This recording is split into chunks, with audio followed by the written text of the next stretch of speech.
How did new materials change suspension bridge design?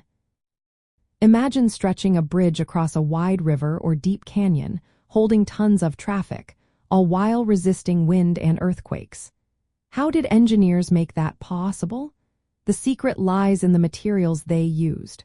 Over centuries, new materials have completely changed how suspension bridges are built. In the earliest days, bridges used natural fibers like ropes made from plant fibers or animal hides. These were limited in length and strength, so they could only span small distances and carry light loads.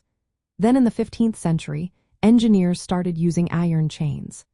Thangtung Gyalpo, a Tibetan engineer, built bridges with iron chains that were much stronger and lasted longer than rope bridges.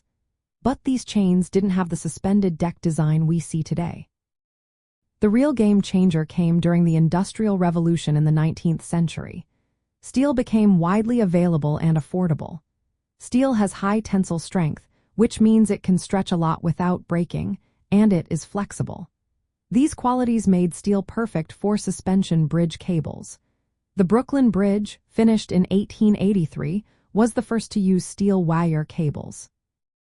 This allowed the bridge to span over 1,200 meters, a record at the time, and carry heavy loads like horse-drawn carriages and later, automobiles. Steel cables could be spun on-site, a technique developed by John Roebling. This made construction faster and the cables more reliable. Steel also allowed for stiffer decks that could resist wind vibrations better, preventing failures like the collapse of earlier bridges. Welded steel components, introduced in the mid-20th century, further improved the strength and durability of suspension bridges. These new materials made it possible to build longer bridges across challenging terrains without needing support piers in the middle.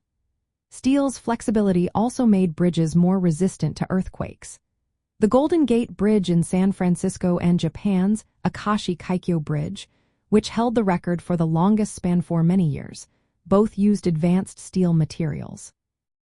Modern suspension bridges continue to benefit from innovations in steel quality and construction techniques. They are lighter, longer, and more resilient than ever before.